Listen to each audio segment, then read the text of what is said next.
Many travelers dream of experiencing the beauty of Tanzania, from its stunning national parks to vibrant cultural sites. Yet the costs often seem overwhelming.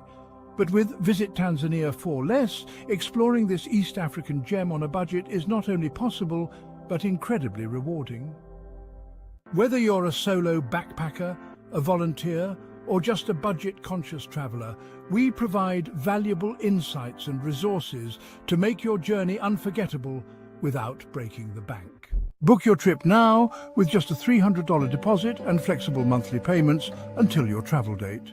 For more travel inspiration and tips, follow us on Instagram or visit us at visittanzaniaforless.com. Visit Tanzania for Less, your dream adventure within reach.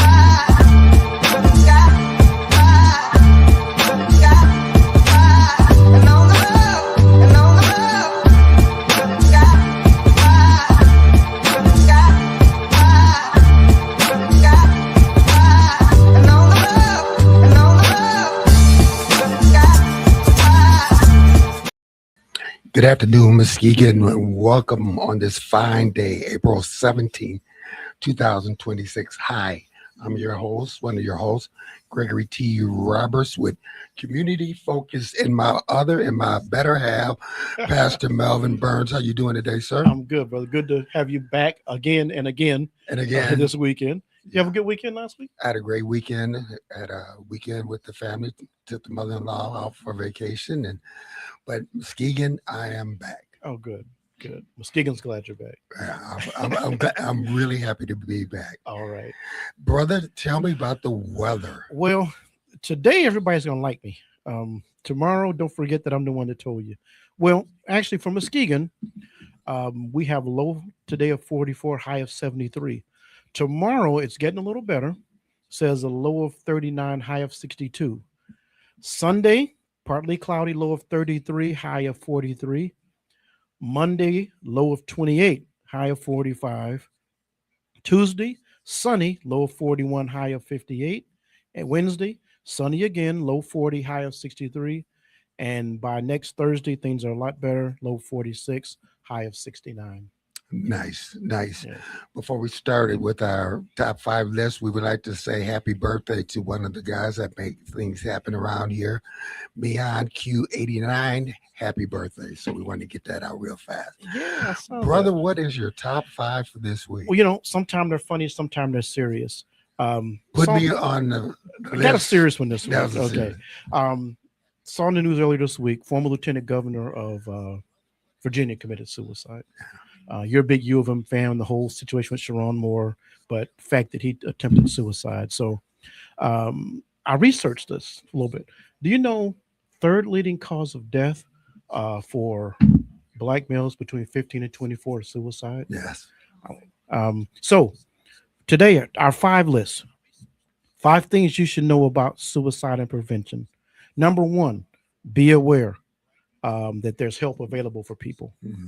Number 2, pay attention to the signs of suicide, and there's all kind of training you can do out there. Number 3, ask people, are they okay? Yes. Don't speculate. Ask them. Have a conversation. Number 4, if they're not okay, do something. Mm-hmm. Recommend someplace, take them someplace, but do something. And number 5, learn more. And also, I would add with that, follow up. All right. So a little bit serious, but something that we probably had somewhere in our lives that touch people. And so we don't want to pretend like it doesn't exist. I think the big thing that you said is ask them one. Yeah. Just never assume that everybody is fine. Yeah. And when people, how you doing? Okay. Explain what okay means. Don't just tell me okay. Mm-hmm. All right.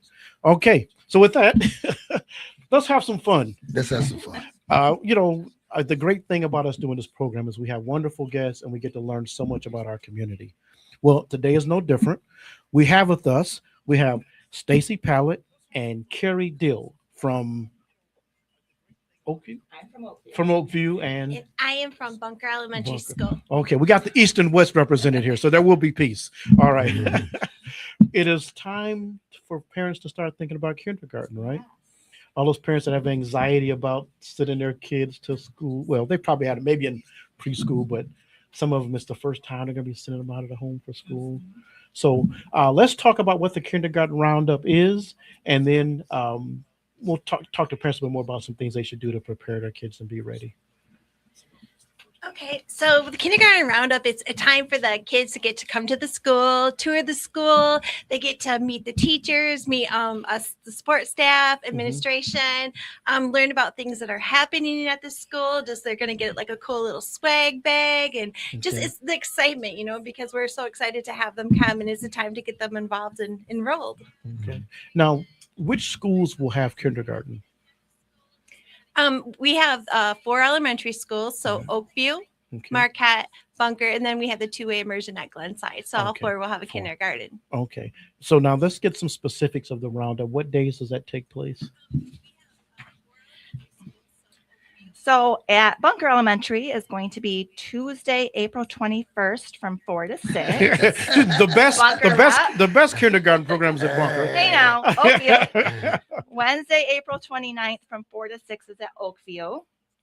Thursday, May 7th from 4 to 6 is at Marquette. And then Thursday, May 14th from 4 to 6 will be at Glenside. Okay. Now, what does a kindergarten roundup entail? So basically, the parents need to come in with their children, and the parents will be filling out the paperwork and finding out all of the things that they're going to need. For example, their shot record, birth certificate, immunization, proof of residency, all that good stuff. Okay. And then there will be balloons. There'll be popcorn for the kids. They are going to have like a photo board set up so that parents can take pictures of their kiddos to get, and I hear this year they're doing a certificate for the kids for an intending to go to MPS and being a Big Red. So kind of like a signing day certificate. You know how like when like athletes when they're older sign, this is their letter to sign. So their letter of intent to sign. So so they kind of have their, it'll be a certificate they can always have. So when they do graduate, like remember signing day, and a little special with pen that they're wearing a pencil, we'll have them sign with too. Okay, awesome. What's a recommendation for parents, because this is a big day in their lives too, and they're a little nervous about letting that little one be placed in your hands? What are some of the suggestions that you have for the parents? I always tell parents, they're home with you and you're part of the family. We're just kind of extended family. They're going to come and they're going to live with us and grow with us. And by the time you see your kid come in the fall, they're going to be a totally different child when they live in the spring. They're going to gain so much knowledge and friendship and so much skills and stuff. But I always say, you know what? They're at home, they're your child. But then when they're here with us, they're our children. Okay. What are some of the biggest reservations or, hurdles parents have to overcome when they bring those kids in? I think one of the biggest ones is them being gone for a full day. Back in the day. Is that more the parents or have anxiety than the kids? Well, yeah. A lot of times it's harder to get the parents to leave than it is for the kids to want to be there. Especially on the first day, they're always peeking in through the windows and they don't want to leave and they're so worried their kid's not going to be okay. And we just have to encourage them. Nope, they're going to be all right. Even if they start crying a little bit, they're going to be okay.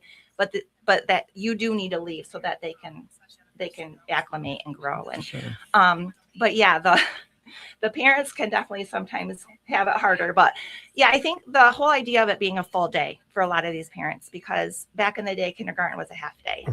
They're getting rid of their babies for a whole day. They're eating lunch at school, doing everything at school. So I think, and that just, are they going to be okay? Are they going to be safe is the big thing. Being a fellow Big Red, talk to people about Muskegon Public Schools. You hear so many bad things about school, but talk about Muskegon Public Schools.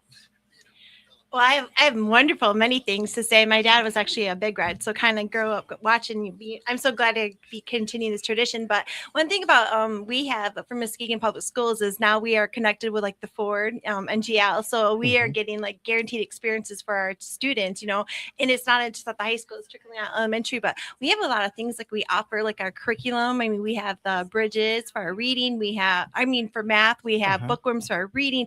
I mean, our kids even in kindergarten get Encore. They get to go go to gym, and they get to go to the Okay. STEAM, and they have art and library and music.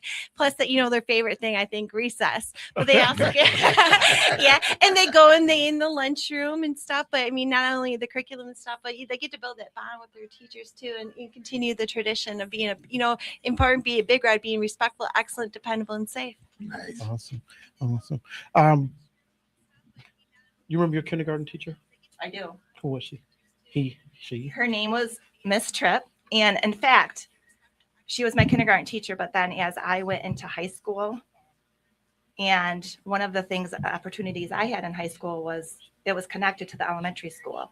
So one of our classes, we were allowed to go down into the elementary school and work in the classrooms. And I actually went back and worked with her as a high schooler in her classroom. And that was one of the reasons I wanted to be a kindergarten teacher, was being able to work with her. And How often do you, as you're teaching, do you remember your experiences at that age and they affect what you quite do? a bit, because the biggest thing to remember is not all kids learn the same. So you really have to adjust your teaching to the learning styles of all the different kids. Some are visual, some are hands-on. Hands-on is a big one. So I think just knowing what worked for me might not even work for all of them. I mean, you can obviously try it, but you're going to have to change up what you do all the time to reach all of the children. Okay. Now I maybe should know the answer to this. You have the roundup at the 4 different elementary schools. Do you have to go to the roundup at the school you're planning to? Of course, it makes sense to. Do you have to go to the one at the school you intend your child to go to that next year? Not necessarily, Okay. but it just is helpful. That way you can actually see the building, see the staff, see the walls, makes it a little less scary for the kids when they can see. But no, we welcome all parents. If you got a child that's turning 5, you've on or before December 1st, please come. Okay. Now, what's some of the things that as a parent I could start doing right now to prepare my child to go into kindergarten? Some of the things that we had talked about, just being Miss Dill, she's still teaching kindergarten, and I'm a former kindergarten teacher myself. Okay. It's really important, the students recognizing the name, their actual legal name, and not their nickname. That's really important, because we love their nicknames, so it's really important because we're going to call them by their legal name. So it's really important that they know they recognize their legal name. Yeah. I've had a few over the years, so I was like, okay, and then after they recognize, starting to write their name. Some letters and sounds, colors, shapes, just like the basic shapes, counting to 10, and just some recognizing the numbers. Okay. Yeah, it's funny you say that. I mean, I remember people didn't know their parents' name. Oh yeah. Only their Yeah. nickname. But so that's kind of the kids. They still like your phone. Nobody has a home phone anymore, but parents' phone number and address. Does that stuff kids supposed to learn before school or?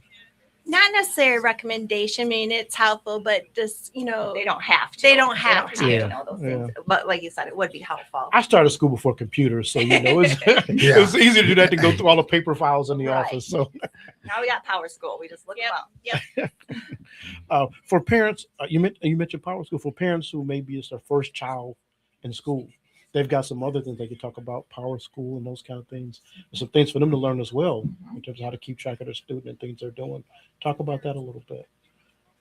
So in the beginning of the year, a lot of information is always sent home with not even the kindergartner, but all of the grade levels in the school. And one of the things that is sent home at the beginning of the year is their Power School login information.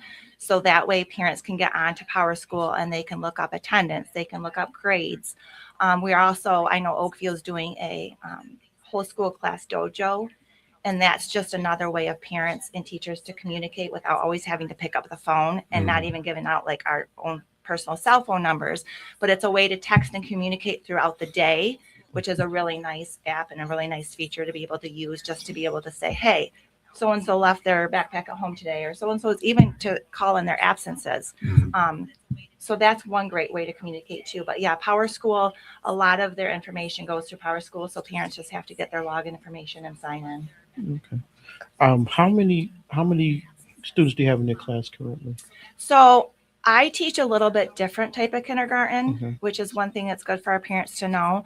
One of the things that parents can expect is once they're enrolled in kindergarten, every single incoming kindergarten teacher is going to be assessed. Okay. And according to that assessment, we can offer them some different options of kindergarten. So our district obviously has its just regular kindergarten class.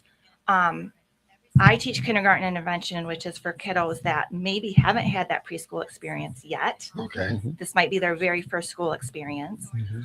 Maybe academically, they're just not quite ready yet. I tell a lot of parents, kindergarten's not what it used to be. It's more like what first grade used to be. So some kids' brains just aren't developed and ready for that yet. And it's not a bad thing.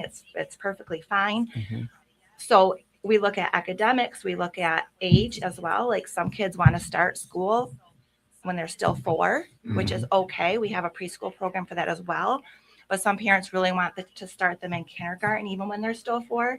So KI is kind of one of those programs where the kiddos that aren't quite ready, or they're young, or they haven't had that prior experience can come to me. There's a KI in each building. Okay. And then what I do is I can only have up to 18 kids. Okay. The other kindergartens can go into the 20s. Okay. I also have an interventionist that's in my classroom full time, which the other kindergartens get help periodically, but they don't have extra full time. So I do teach the same curriculum as the other kindergarten classrooms, but I do have a little bit more leeway to go at a little bit slower pace if I need to, do more small group type work to get these kiddos. The goal is to get them ready for first grade, but at the same time, the parents understand that being in KI might mean they go to kindergarten the next year. Sure. Just depending on how they're doing. Keri, you said you were a former teacher, you're an administrator now. Stacey. I'm sorry, I got That's it written. okay. Talk about the kind of support you provide the teachers and your role, especially having been taught that grade specifically. It's kind of nice. Like I said, I taught kindergarten for many, many, many years. This is actually my 28th year in education. Oh, wow. So I've been a preschool teacher. I've taught kindergarten, first grade once, and then I've been in administration. And I've been also the instructional coach for kindergarten too.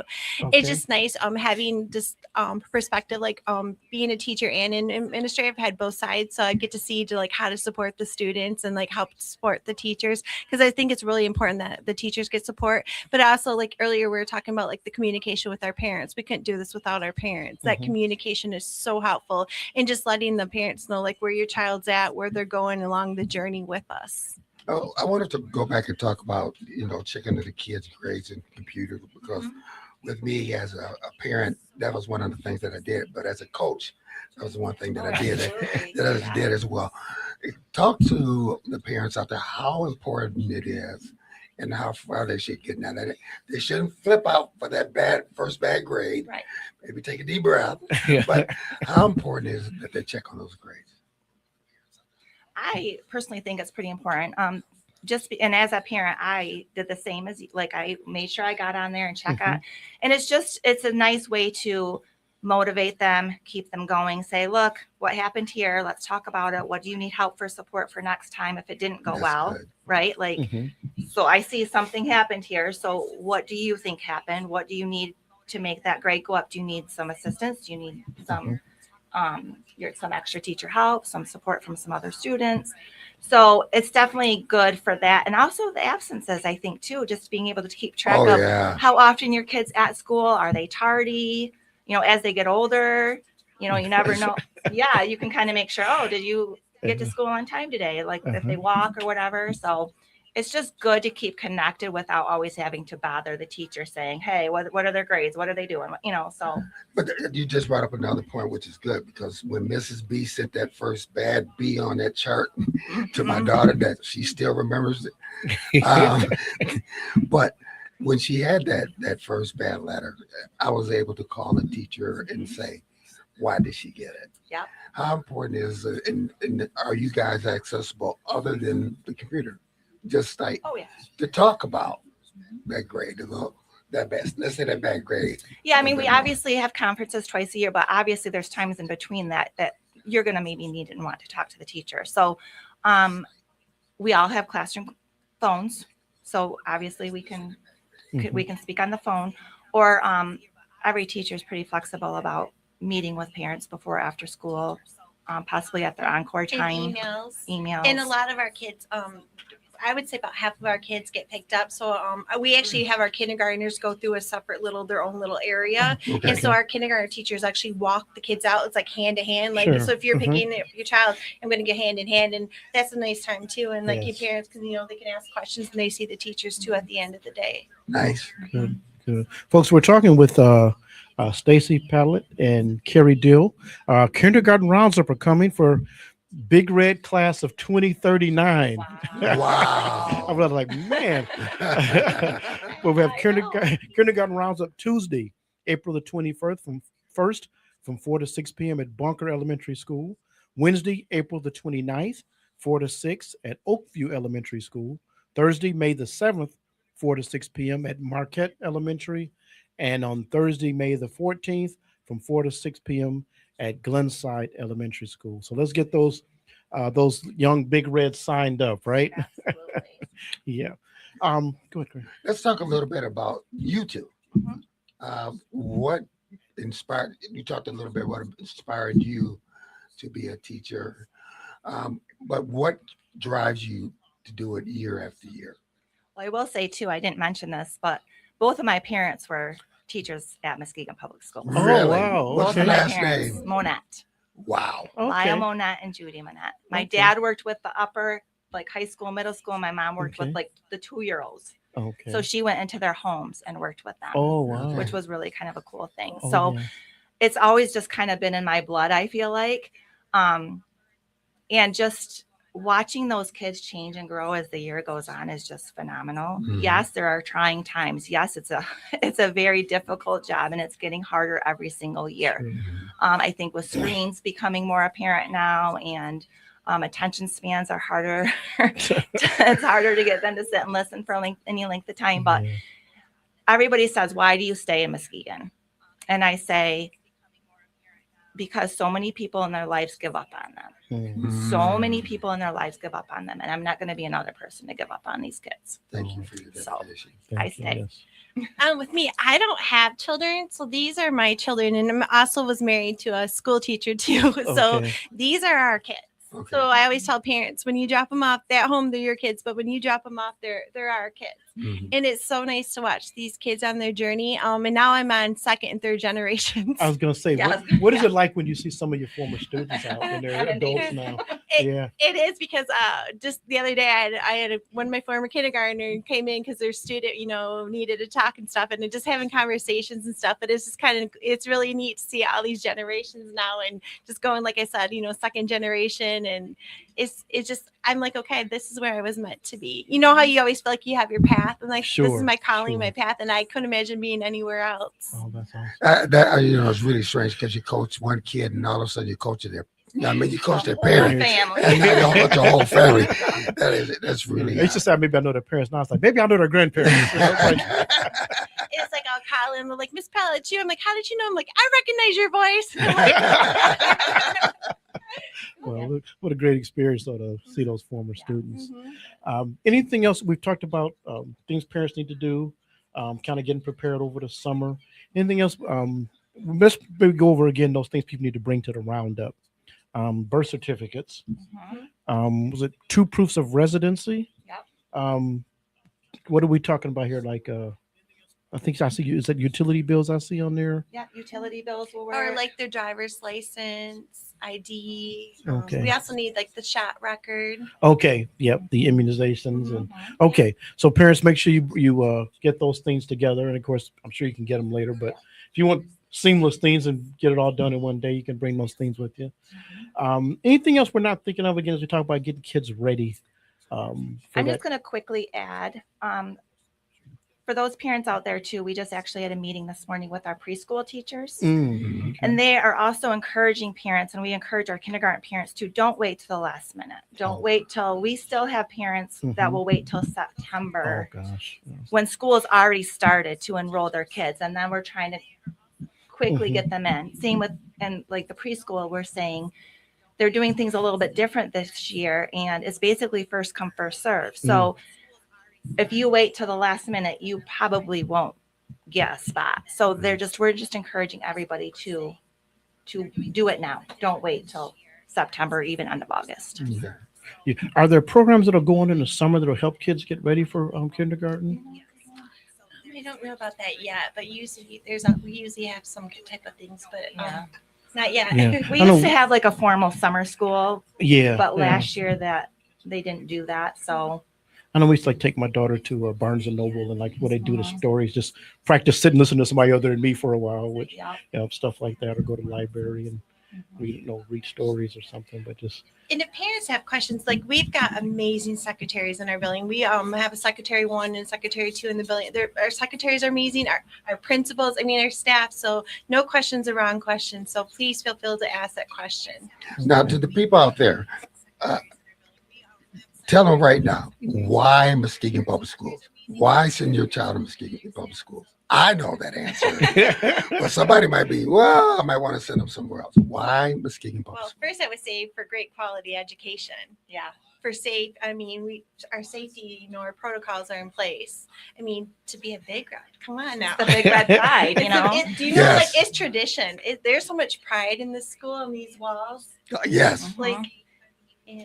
And I would also say, like Stacey mentioned earlier, we are on the upcoming of a lot of innovative things, like Okay. what we're doing with the high school and getting them career ready, more career oriented. Mhm. You're going to hear later more a little bit about the TWE program over at Glenside, the 2A immersion program. Not too many school districts have that. Mhm. We do put quite a bit of emphasis on our lower L, which is good to get them prepared and ready as they go Sure. up, so they're not having so many problems as they get older. Sure. The field trip opportunities, we're starting to get more opportunities for that. We're calling them So- guaranteed experiences. Nice. Yeah. Yep. Yeah. Like you said with the career paths, this Yeah. is huge for Muskegon because we're the school around here we're studying the tone, studying the Mhm. pace. And We've talked with the superintendent a few times about the changes in the school and everything, but it really does start, It does. at the elementary level. With it's like we're like the building blocks. We're the foundation. Like we're the bottom layer. We're gonna set it up. Sure. You can't build a house without your building blocks, without your foundation. So Right. Yeah, it's exciting. Greg? Well, I'm just touched. You used to the campus and it's beautiful to see.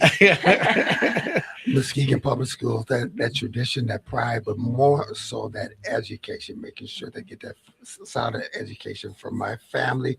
All of us are big reds. All our children are big reds. And it's something at the end of the day to say that you graduated from Muskegon Public Schools. Well, You guys have to be proud. And look, now we've got football stars and basketball stars, and coming out of Muskegon. Yeah. So, And I think that, just one of the decisions they made earlier in my day is that to have a counselor just for the athletes. Yeah. And that just changed Muskegon Public School and the kids going to a different level. So kudos to Muskegon Public Schools. Kudos to you. Is there anything else? Because we want to make sure that you guys get it out there. Yeah. is there anything you can think of? I just can imagine not. Why not Muskegon Pallet? There's a lot of energy. We are the kindergarten teachers. We've been close all these years, but they're all the great. They're we both- wonderful. this is my 27th year Wow. of being a teacher for Oh. Muskegon. So And they work really well with each other. Great. Greg, you remember your kindergarten teacher? Mrs. Rice and another teacher. Okay. Oh, yeah. All right. Mrs. Armstrong. I think I went half days back then, though. yeah, back then it was Yeah. mostly half days. Yeah, I think it was half days. But I couldn't wait. I couldn't wait to get out the house and get to I was the youngest for a long time, so I was ready to go. Get me out of this house. Because I can remember being at home like, I want to go to school. So we hope kids will have that same experience, want to go to school and have fun, have a good time. Keri, Stacey, thank you all so much for joining us today. Certainly, if you're all representative of what the experience people are going to have and the kind of people they're going to have in school, I'll be running out today to get signed up. I know, for it makes me say I'm ready to go to school again. But your enthusiasm comes through, Thank you. and hopefully people see and hear that, and I'm sure the kids will appreciate the experience and attitude you guys bring to what you do. Thank you. Thank you. All right. Great. Well, All have right. a Nice good to meet you day. guys. All right. You are watching Community Focus. Thank you, Muskegon Public Schools. We're going to take a commercial break and we will be back on Community Focus. Many travelers dream of experiencing the beauty of Tanzania, from its stunning national parks to vibrant cultural sites. Yet the costs often seem overwhelming. But with Visit Tanzania for Less, exploring this East African gem on a budget is not only possible, but incredibly rewarding. Whether you're a solo backpacker, a volunteer, or just a budget-conscious traveler, we provide valuable insights and resources to make your journey unforgettable without breaking the bank. Book your trip now with just a $300 deposit and flexible monthly payments until your travel date. For more travel inspiration and tips, follow us on Instagram or visit us at visittanzaniaforless.com. Visit Tanzania for Less, your dream adventure within reach.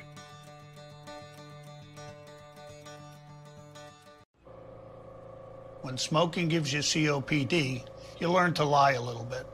You make up excuses like, I have to get my keys. You guys go on. Anything so you can walk at your own pace. I used to do that all the time. Those lies don't work anymore.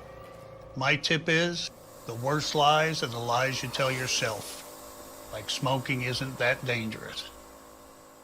You can quit. For free help, visit cdc.gov/tips. As an Olympic athlete, I prepare for everything. So when I became pregnant, I thought I was ready. But at 32 weeks, I was diagnosed with severe preeclampsia and had an emergency C-section. Looking back, had I known the warning signs, I would have talked to my doctor sooner. Too many women die of pregnancy-related complications, and most are preventable. If you or someone you know is pregnant or recently had a baby, learn the warning signs. It could help save her life. Hear her. The wait is over. The all-new Umoja Radio Network, home to over 40 Black-owned radio stations and podcasts, is here for you. Connect to the world's fastest-growing collection of unapologetically Black and proud media, from podcasts to independent Black-owned radio stations, and access to the important news and music you need. Umoja Radio is from our culture, by our culture, for our culture. The all-new Umoja Radio is available right now on Google Play and the Apple Store. Join the movement. Be empowered. When smoking gives you COPD, you learn to lie a little bit. You make up excuses like, I have to get my keys. You guys go on. Anything so you can walk at your own pace. I used to do that all the time. Those lies don't work anymore. My tip is, the worst lies are the lies you tell yourself. Like smoking isn't that dangerous. You can quit. For free help, visit cdc.gov/tips. And welcome back to Community Focus with Pastor Melvin Burns and Gregory T. Roberts. And who's up next, my friend? All right. Some of you may recognize the face of our next guest if you're watching on live. Her name is Alexis Sims Dye. She is the owner of the BIPOC Wellness Alliance, which is a nonprofit and resource organization that focuses on the BIPOC community of Muskegon County. She has a extensive experience, over 20 years experience in the nonprofit sector, working with marketing and communications. And she's our guest here in the studio today. We're going to talk about some upcoming events taking place related to Black men's health. Alexis, welcome to the program. Thank you for having me. Good afternoon. For folks that may not know you, and it's after my poor job of introducing myself, tell people a little bit more about yourself. Oh yeah, Muskegon native, born and raised, of course, in Big Red Nation. So you guys, all right. But yes, I've been in this community all my life. I've worked in the nonprofit sector for a number of years, and so I'm very well experienced and familiar with this community and a lot of the issues in our community, especially when it relates to people of color. So I found myself at a crossroad of life. I need to make some changes and decide again, who do I want to be when I grow up? Okay. And so I decided that I would take some of that experience that I've given and apply to everything else and apply it to myself and try to make some things happen for our community here in Muskegon. Okay. Talk to us a little bit about your organization and what you're doing.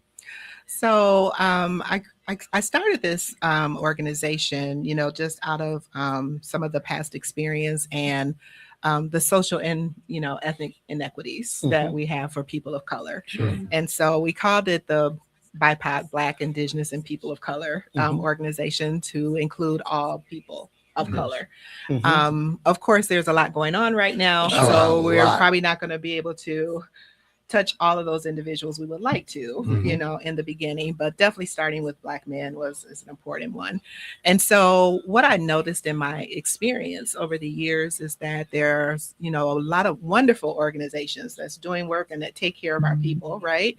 But not everything is always given or provided with an equity lens, you know, or the cultural competency of really listening to people's values, you know, and what they really want and hearing them. And sometimes there's just this general assumption, you know, especially in healthcare, well, you know, we treat everybody the same, you know, we don't treat, but some of us really do need a different, you know, approach to things, a different understanding or how we treat. So if you're just kind of lumping me in with everybody and not giving me the opportunity, you know, to really express, you know, what I need or what's tailored for me, then that's a problem, right? So, you know, so addressing this cultural competence piece is what we aim to do by making sure that whatever services or resources that we are providing or referring people to, that they are able to get that, right? So that they feel heard, that they're seen,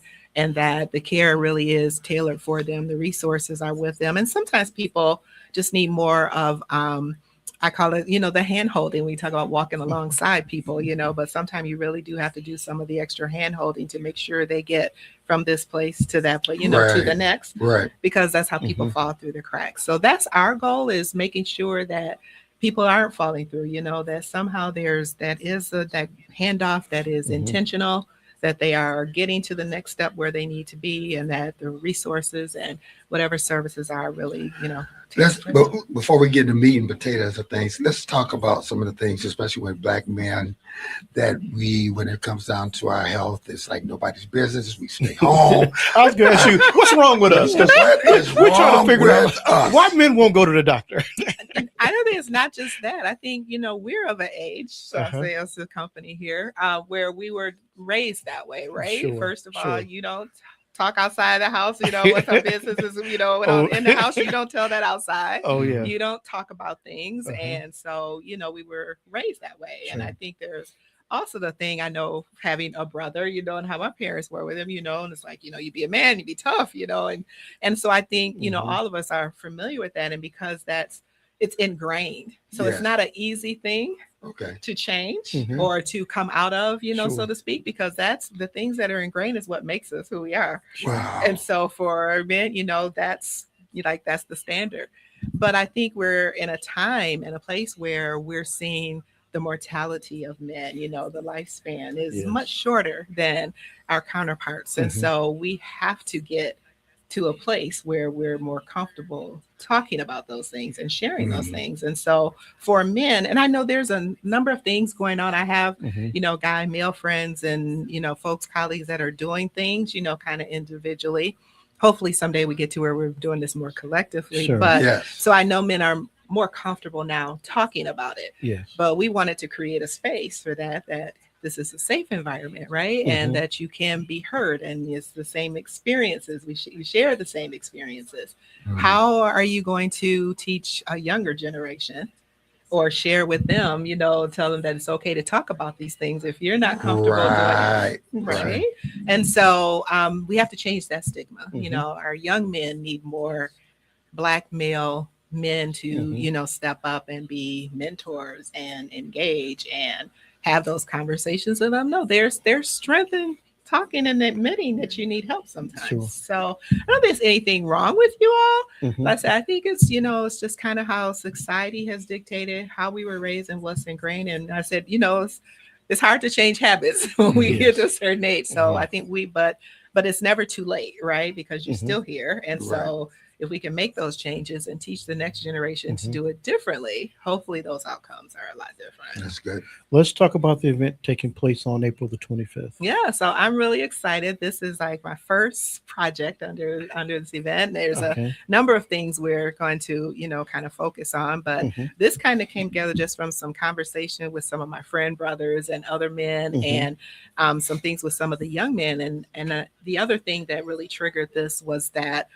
I had like some friends, girlfriends, relatives, people who their spouse, significant other, brother, what have you, hadn't been feeling well for maybe months, maybe longer, and just, oh, I'll brush it off. It's not that, or I'll get it checked out later, and they don't go. But then by the time they go to the doctor, that diagnosis is terminal or something, that could have been addressed a lot sooner. So it's like, let's bring some men in the room. Let's start having some conversations, together, individually. So let's get a space, have them come in. Let's talk about, and I don't mean, like I said, one of our speakers, our keynote, Dr. Byron Bernardo, it's like the only Black physician in Muskegon, and so of course, when most people encounter him, because he's fabulous, they all want to see him, but he can't see everyone, right? And so, but if I can get him in a space where he can talk to men and relate to the psychology of men and how you think. So, he will address those aspects, and talking about that. So he will address a number of issues, from prostate cancer to, I said, the psychological aspect of how men view these things. And then we also will have Dr. Lennox Forrest. He's a psychologist. So Nice. Oh, yeah. Great. Okay. So he will be addressing the mental health piece, which is really huge, is that, getting men to really say, I need help. Or that, I just don't know what's wrong with me, or what have you. So we intend for this to be a safe space that you can hear that. The speakers are going to be available. We're going to allow time for them to be able to ask questions. So it's not that they'll just be talking at the audience and saying, here's what you need to do or whatever. There'll be, engagement. So it'll be conversation, and they can ask questions of them. And maybe there's things that they wanted to know and haven't asked, or maybe they don't have a doctor to ask, or what have you. But hopefully it will just kind of make them start thinking and have a different perspective of that. Now, I have a question I want to go back to. Sure. How important is transparency with men? I'm with a group of brothers that one of the guys says, hey, man, I just tested for colon cancer. You guys go get tested. And so all of us went tested. But how important is that we're open up and say, hey, go get tested. Just be your advocate. How important is that? That's very important, because if you're able to tell someone that if they're a friend or a relative, you have that influence. They're more likely to listen to you than to go sit in front of a doctor and wait for them, to tell them something.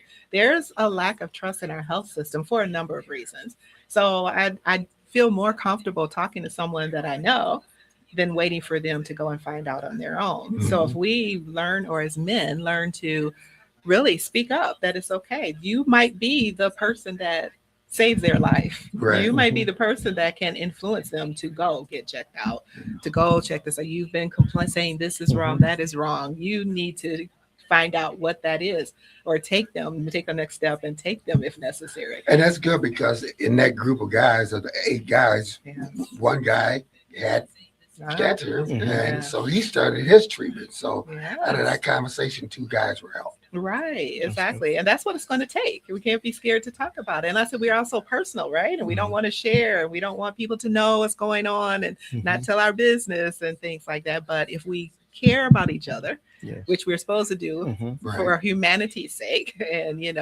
we're supposed to care about one another, and so we do have a responsibility to one another. So if you're in that group and you have those men that you have some influence with, you definitely should be saying something and encouraging them to do that. That's good. Yeah, no, you say that, and the same thing. I got a group of guys, and we text, and it's funny because it used to be about sports and kids. Now it's what blood pressure medication you take, hip replacements, and knee replacements, and the conversations changed. But you figure it took us a couple of decades to get there, where you could say some of these things. We weren't talking about that earlier. Maybe we, of course, we should have. But I'm glad to see you including mental health.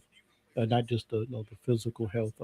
And I know Dr. Forrest spoke with him a few years back, but it's good to see where I started the program talking about 2 prominent Black males that in the last couple of months that attempted suicide. You think, well, they should have everything together. And so I'm glad to see you including that aspect, and if we think the physical health something, the whole idea of Black men doing something about their mental health, probably even more challenging. And again, we don't do that as we incorrectly say. So you good can't to see diagnose yourself, right? Right. Say, yeah. you don't I'm feel good. well, or I'm good.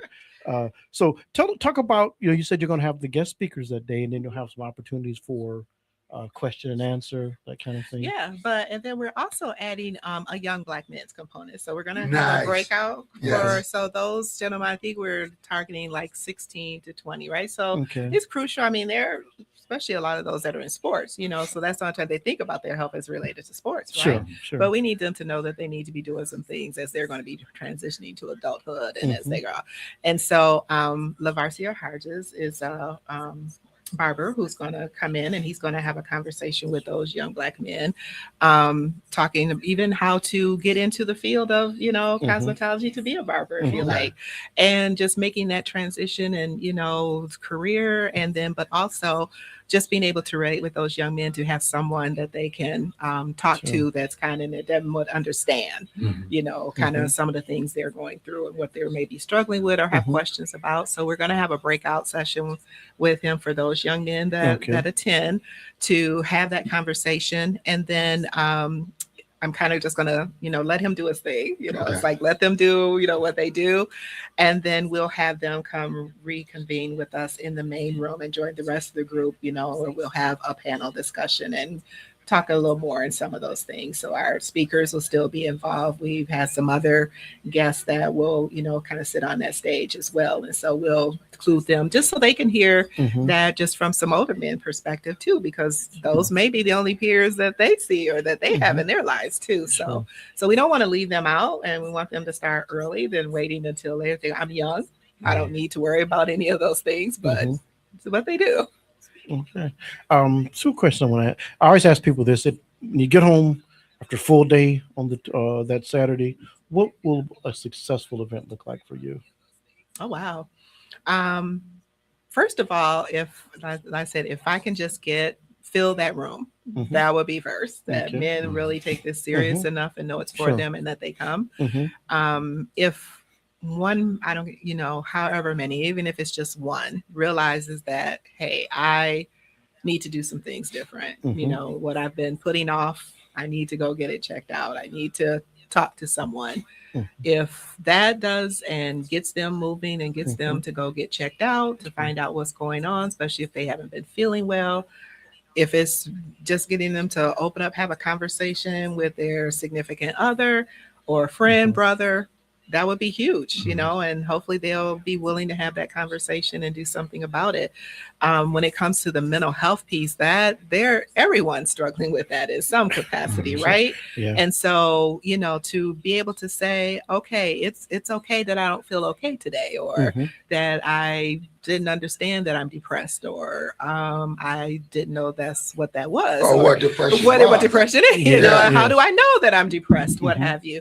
If they can just kind of recognize those things, and it gives them a minute to pause and think, and hopefully seek out some help. And we'll have resources available. We'll have some folks there that they can, if they want to try to connect with a mental health counselor, to do some things, we'll have that available.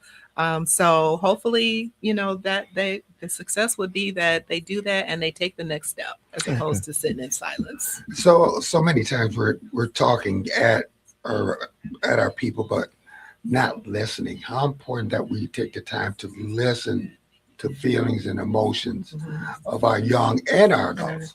Yeah, and that's part of what this is, right? Because like I said, you go in, you see the doctor, and people trust the doctor, but you're only going to get 10 minutes or so with them, right? So if you don't go in with your list and be able to ask them right away and get everything that you wanted, and most times, depending on what that visit is, you're not going to get to all of those things, and you walk back out the same way. And so that's when we talk about the cultural competency and the piece of being able to really be, in a tune and listening, and not saying that the physician don't listen, but you only have a certain amount of time. And how do you, explain that and get everything out in that short little window you have with them?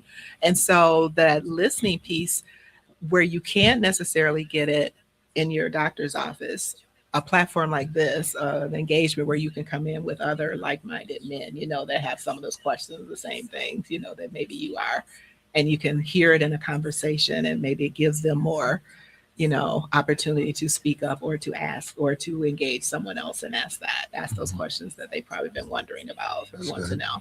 Okay. Folks, we're talking about the upcoming Black Men's Health Symposium, Saturday, April the 25th, 2026, from 9 a.m. to 1 p.m. at Muskegon Community College in the Sturris Center, 388 West Clay Avenue. Um, Talk about, well, two things. To attend that day, there's no cost. There is no cost, but Do we you- do ask that people register. Okay. The space is not that big. Okay. So we do need people to register. There is an event on Facebook. They can do it on search and find it on Eventbrite as well. So we do ask that they go to that link and register so we can kind of plan refreshments, and like I said, for the space to make sure we can accommodate everyone. So, but yes, it is open. There's no cost. We have some great sponsors, folks that supported us, along with the Wellness Alliance. Muskegon Family Care has. So really, thankful to them for their support. Same with public health. We're going to be doing some other things with public health that we're really excited about. There's some things that they've got coming down the line. So really excited about that. And of course, for you all, for UVS, for, giving us some media attention towards this. Absolutely. And so forth. So it's always great. So I always appreciate you guys and what you do in the community. So yeah. So I said, send your husband, make sure they're there. Get your brother, get your neighbor, get your church people. We really need our churches and pastors to really, talk to your men, to your congregation. This is important, and you need to be in attendance as well. So, we're asking all of them, and if you can't bring them. Then make sure that they're in the room. So. Now we had a statement. I'm so excited about this event. Alexis is amazing, and she's doing an incredible job with organizing the health symposium. Oh, thank you. Wonderful. You got some supporters and fans out there. You kind of touched on some of the other. Where I'd like to give a shout out to the people that are helping you put the event on. Some of your other co-sponsors. You said the Muskegon County Public Health, and Muskegon Family Care. Was there somebody? And 103.7. Yeah. So I want to make sure we acknowledge the other folks that are co-sponsoring with absolutely, because you can't do it. None of this gets done by yourself, right? And it takes a lot of effort. Of course, it takes finances and just people willing to support, to believe in you. And as a new organization, that's really tough to do because there's big entities and things here, but when you want to make impact, you really need to be on the ground and in the root of where people are and being able to relate to them. And so it's hard to start new things, to try to do that. But I'm hoping that this will be a start. I believe we have the right thing, the right topic, the right audience for this time that really needs to be addressed.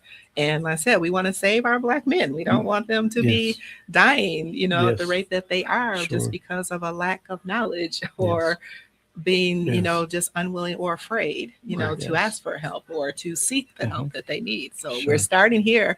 The goal is to do some other things over the course of the year like this. Sometimes it's just like the annual or one day. We hope this will grow into a bigger thing every year. But the goal is also hopefully to have several other events, throughout the year. So we don't just lose track of you came to this and we won't see you again, for a year.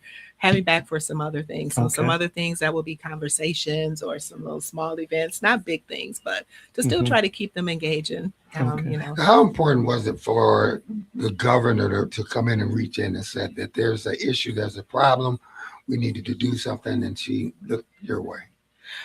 Wow, that I give totally to God for, giving you opportunity to, when you work hard and, people notice and see. So someone recommended me for that referral, for that appointment. So I received that appointment from the governor to the Black Leadership Advisory Council. And I chaired the health committee for that council. So the great thing is about that is that, the governor is very open and aware of that. And there was no Black Ethnic Commission at all. In all these years, like you think about Hispanic, Latino, and some of their, they've been in this for 50 years. And in statute, there's never been a Black Ethnic Commission until the executive order in 2020. That's why. And so this gives this council work that I'm involved in, gives us opportunity to listen to the issues of the Black community. And then we read policies and recommendations and laws and statute, all those things, and review those things. And where there's issues, then we advise the governor of what we feel the changes and things that could be made and what she can do to address those things. So we're just glad to be able to have an ear for the Black community. That's Nice. amazing. That's amazing. And so you've had by this experience at the state level, you've kind of been able to bring some of that knowledge information here to our community. Hopefully, and yes. share I'm with us. talking to some folks behind the scenes on some other Okay. things. For me, what I've learned in being part of that is that this community really needs to find a way to work together. When it comes to projects and making things happen and all those things, you go on the east side of the state, everybody knows everybody, and they are like on the same page. You will not find them, going different directions. Everybody supports everyone. And we just have challenges with that here. And so we need more of that. If we're going to change our community, benefit our people, we've got to change that and start coming together and working together and figure it out. And there are things that some of my committees are doing from the council that I would love to have happen here. But people have really got to be involved, focused, and work together. And you brought up something that's very important, that we have to come together and work together, because let's face it, on this side of the state, we're number one in all the negative things, high blood pressure. Oh, Muskegon, diabetes. We heard of you all. Diabetes. We're number one in all these bad things, and we need to turn it around. Exactly. But if we did work together, realize that, for people, and it's not always the people that are allowed, right? I'm not people, for those who know me, I'm not just out front, and have to be, but I know a few things, or if not, I can probably connect you to a few people, so it's like, trying to tap into those things, that there's resources and people that are working and doing things, and it doesn't hurt to take some models from somewhere else and what they're doing great and bring them here. That's how you improve a community. So we just need so much more of that. I don't know what the answer is to that, but I will tell you that there are other areas. I said, you get on the east side of the state, and it's probably why they get funding, they get different things. There's all these things because they work together. They all know each other. They all support each other. And I wish that's one of my goals in serving in the council too. Is like, if there's anything that I can influence and help those things to happen here, then that's the work that I'm wanting to do. So now, before we finish talking about all the information on supporting them, the beginning of the show, his top 5 talked about suicide was like number 3.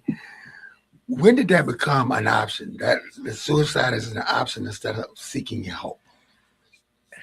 I think peer pressure, social media are big influences of that, especially for our younger people.